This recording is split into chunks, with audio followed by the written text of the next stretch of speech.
जी हाँ, आप क्या मोबाइल पर 4 घंटे से ज्यादा एक दिन में बात करते हैं? क्या आपको मोबाइल मानिया है? मोबाइल के बिना आप रह नहीं सकते? तो फिर हो जाइए सावधान, क्योंकि मोबाइल छीन सकता है आपकी मर्दानगी। मोबाइल के बिना क्या मोहब्बत। नए दौर में वैसे मानते हैं कि प्यार का फसाना मोबाइल के बिना अधूरा है, लेकिन यही मोबाइल आपकी जिंदगी के रोमांस में रोड़ा बन सकता है। हाल ही में जवाहरलाल नेहरू यूनिवर्सिटी में हुई रिसर्च के मुताबिक मोबाइल आपको नामर्द बना सकता है। रिसर्च से पता चला है कि मोबाइल से बात करने के दौरान जो रेडियो फ्रीक्वेंसी रेडिएशंस निकलते हैं उसका असर डीएनए पर भी पड़ता है। यहां तक कि स्पर्म काउंट में भी कमी नजर आती है। मतलब साफ है, मोबाइल से निकलने वाले रेडिएशन किसी को नामर्द बनाने के लिए काफी है। जेएनयू की रिसर्च के नतीजों को देखते हुए स्वास्थ्य मंत्रालय ने और ज्यादा रिसर्च की बात कही। इस बार जेएनयू के साथ एम्स के 3 विभाग भी इसमें शामिल होंगे।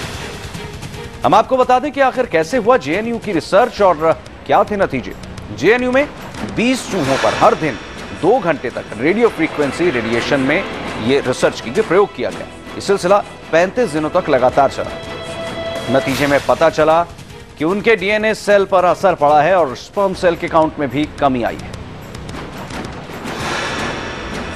कोशिकाओं में म्यूटेन के लक्षण भी दिख रहे थे, यानी एक कोशिकाओं में लगातार बढ़ने का सिलसिला, जिससे कैंसर का खतरा होता है।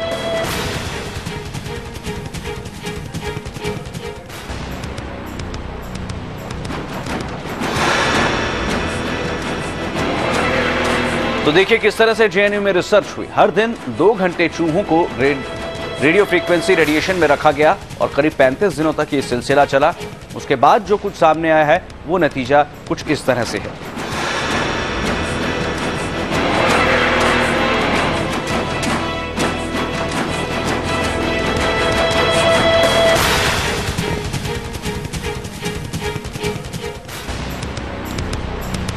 तो जरा नतीजों पर गौर कीजिए। स्पर्म कोशिकाओं पर असर पड़ा। कोशिकाओं में म्यूटेशन के लक्षण यानी कैंसर का खतरा जिससे बढ़ सकता है, वैसा कुछ रहा।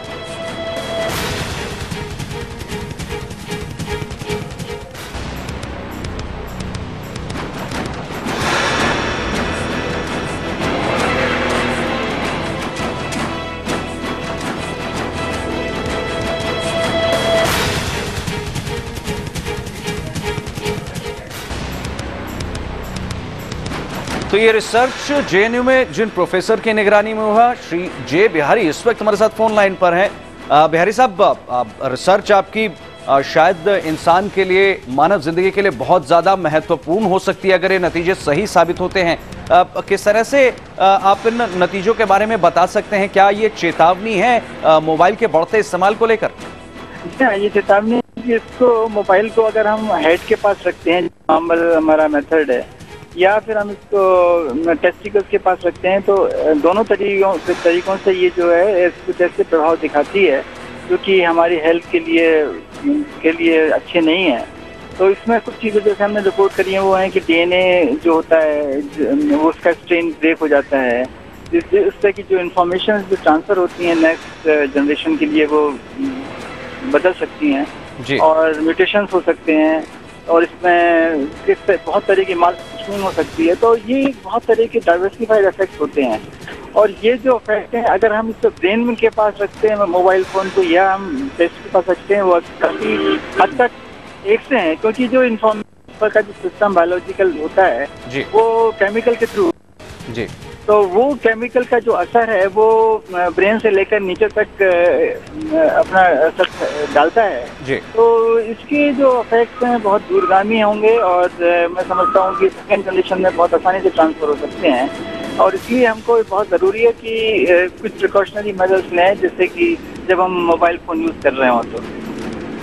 बिहारी साहब, फिलहाल इस जानकारी के लिए शुक्रिया। बहुत महत्वपूर्ण रिसर्च है, या कहें कि मोबाइल के बढ़ते इस्तेमाल को लेकर, खासतौर पे बच्चों में मोबाइल को लेकर क्रेज बहुत ज्यादा है। छोटी छोटी उम्र के बच्चे जिस तरह से मोबाइल का इस्तेमाल कर रहे हैं, ये रिसर्च एक चेतावनी है, एक बड़ी चेतावनी। छोटा सा ब्रेक लेते हैं, आज तक पर लौटेंगे, खबरों का सिलसिला जारी रहेगा।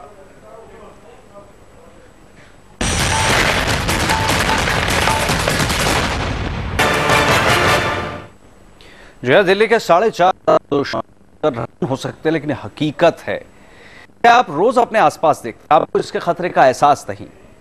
जरा गौर से देखिए इस खबर को।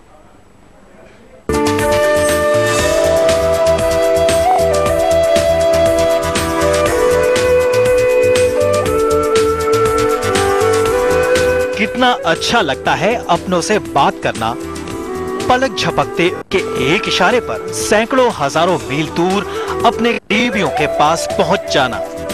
मोबाइल फोन विज्ञान का सबसे खूबसूरत इजाद, जिसने चिट्ठियों और ईमेल के झंझट से आपको छुटकारा दिला दिया। ये दो दिलों को जोड़ता है, जोखिम में होने पर करीबियों तक आपका संदेश पहुंचाता है, तरह तरह से आपकी मदद करता है। लेकिन आपका यही भरोसेमंद साथ आपका बन रहा है दुश्मन। जी हाँ, भरोसा ना हो तो गौर से देखिए ये खबर। जगह जगह घर की छतों पर लगे मोबाइल टावर्स। जब आपको अपने करीबी का हाल जानना होता है, खास बातें करनी होती हैं, तो यही टावर आपके मोबाइल को अपने करीबियों, दोस्तों और दफ्तर के फोन से कनेक्ट करता है। लेकिन सावधान, आपकी जिंदगी को सुविधाजनक बनाने वाले ये मोबाइल टावर आपको जितनी सुविधा दे रहे हैं, उससे कहीं ज्यादा महंगी कीमत वसूल रहे हैं। आप हैरान होंगे, कैसी कीमत? आपकी बात भी सही है, क्योंकि आपको तो सिर्फ अपने मोबाइल बिल की फिक्र होती है। उस कीमत की फिक्र कहाँ जो आप धीरे धीरे चुका रहे हैं। तो सुनिए, हम बताते हैं आपको। मोबाइल टावर्स आपके लिए हैं खतरनाक। मोबाइल टावर्स से निकलता है रेडिएशन। रेडिएशन आपकी सेहत को पहुंचाता है नुकसान, आपको करता है धीरे धीरे बीमार। इससे हो सकती है जानलेवा बीमारियां। ये बातें हम यूं ही नहीं कह रहे, बल्कि मोबाइल टावर से निकलने वाले रेडिएशंस पर देश विदेश में हुए रिसर्च के नतीजों के आधार पर हम ये बातें कर रहे हैं। अगर यकीन ना हो तो सुनिए। अब मार्केट में there are lots of products जो अभी सेल हो रहे हैं, पर ये प्रूवन नहीं है। तो जब तक कोई ऐसे ऑर्गेनाइजेशन ना हो जो बैक ना करे इसको, वी डू नॉट नो कि इनका कितना इफेक्ट है, कितनी सेफ्टी है। तो सुना आपने, लेकिन खतरों के बावजूद राजधानी दिल्ली ही नहीं, पूरे देश में मोबाइल नेटवर्क का जाल तेजी से पसरता जा रहा है। इलेक्ट्रॉनिक मैग्नेटिक रेडिएशन के बारे में किए गए रिसर्च के मुताबिक देश में 2007 तक सिर्फ 25 करोड़ मोबाइल फोन इस्तेमाल में थे, लेकिन अगले 2 साल में करीब 50 करोड़ मोबाइल फोन लोगों के हाथों में होंगे। यानी मोबाइल फोन बढ़ेंगे तो इसी रफ्तार से मोबाइल टावर्स भी बढ़ेंगे। ऐसे में रेडिएशन का खतरा भी इसी रफ्तार से बढ़ेगा। एक अनुमान के मुताबिक दिल्ली में इस समय करीब 4,500 मोबाइल टावर्स हैं, यानी दिल्ली के 4,500 दुश्मन। यानी खतरा बढ़ता ही जा रहा है। ये ऐसा खतरा है जिसका साया 24 घंटे सिर पर मंडराता रहता है। मोबाइल नेटवर्क ठीक से काम करे, इसके लिए मोबाइल ऑपरेटर्स हर रोज नए नए टावर बिठाते जा रहे हैं। ज्यादातर टावर इमारतों की छतों पर लगाए जाते हैं, यानी रिहायशी इलाकों में। मतलब साफ है, ये टावर आपके बेहद करीब होते हैं, यानी आप तक सीधा पहुंचता है मोबाइल टावर्स का रेडिएशन। संजय शर्मा, दिल्ली, आज तक। तो एक छोटा सा ब्रेक लेते हैं। ब्रेक के बाद लौटेंगे, बात करेंगे नोएडा के आरुषि हत्याकांड की। देखते रहिए आज तक।